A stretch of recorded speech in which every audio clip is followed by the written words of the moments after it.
and friends, Rev Kev coming to you from the Bloom office in beautiful, sunny, and very hot Palm Springs. I am looking forward to some Wisconsin and Minnesota weather in a couple of weeks and hoping that it will be cooler in those places when Mike and I are on vacation for basically the first half of September.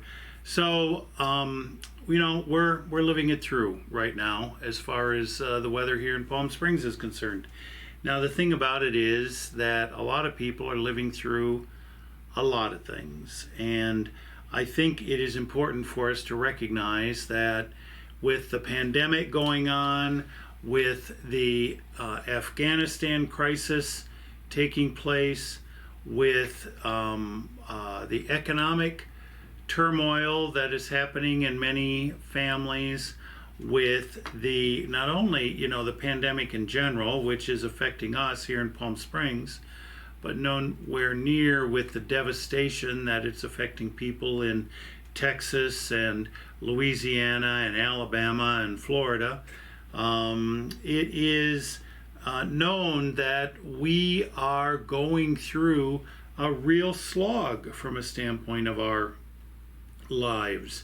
And then there's just the ordinary things that are going on, which that would in normal cases would be considered extraordinary, where people are having difficult times in one way or another, or are experiencing their own illnesses that aren't COVID related, or their own surgeries, or any of those kinds of things, and are in recovery, or family members are in trouble, and it isn't all specifically related. So those are the kind of things that used to be the crisis in our lives, and now we have added on to that a world crisis, as a country that we've been supporting for 20 years falls apart, and as we have seen that the pandemic has boomeranged, as someone put it to me the other day. We are living in a time when it's just kind of hard to slog, and we're also in the church here at Bloom, where how do we respond? How do we do it? What do we do next? How are we going to do this? From one week to the next, it is never ordinary. It's never exactly the same. We have aspects of it that are the same, but the experience is not the same because of whatever has developed during the week. And we look forward to that changing, but now instead of it being quote unquote back to normal in the fall, now they're talking about next spring. So who knows what that's going to bring? Who knows what Christmas is going to be like? Who knows? I'm not going to speculate. I'm just going to say we're going to live through it.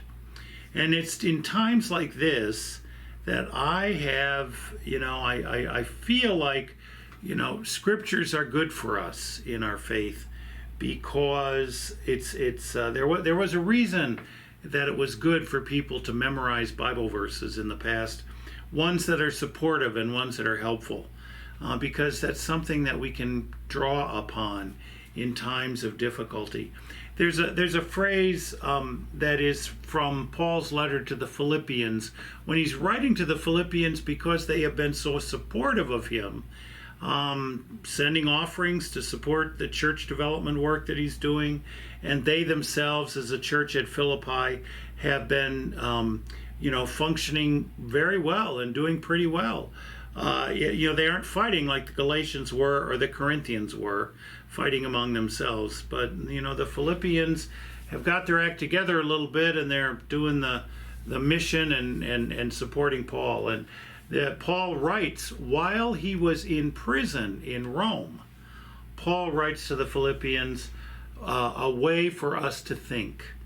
And what he writes is, let this mind be in you all, which was in Christ Jesus, who being in the form of God did not consider equality with God to be something to be grasped, but he emptied himself, taking upon himself the form of a servant, and was made in the likeness of men, was made in the likeness of human beings. And I guess every once in a while, when I think about something that's about to overwhelm me, the phrase comes to me in my head, let this mind be in you that was in Christ Jesus, who though he was close to God, did not assume the role of God, but became a servant.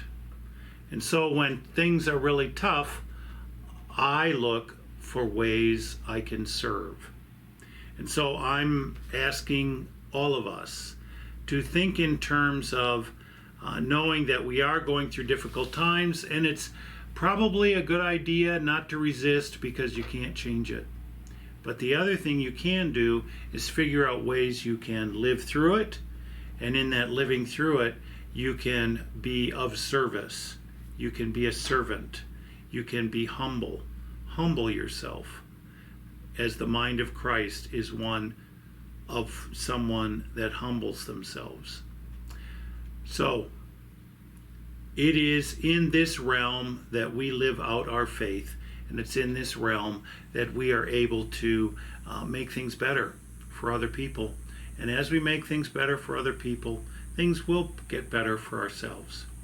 So we're still on it. We're on this journey, and it is something we're going to be doing together for another few months, that's for sure, if not a little bit longer. And so, we will serve one another as we're doing this. We'll look forward to being with you in worship this Sunday. You can be with us in person with a mask on. Here's my mask here at my desk with a mask on. Russ has a mask on sitting across from me. You can be there in church at the DeMoose Center on Sunday. Ken Forney is bringing all of our musical selections, and we're looking forward to that time together. And you can also join us on Facebook Live, as 20 to 30 households have been doing each week for the last few weeks. And you can also know that there's the replay on YouTube that's available to you 24/7. You can enjoy that. You can enjoy it on your smart TV in your living room or on your computer screen as well. So that's a way in which we can continue to see one another in church. So we hope you'll be with us on Sunday in one fashion or another. And as always, let us be with one another in spirit. And please keep us in your prayers.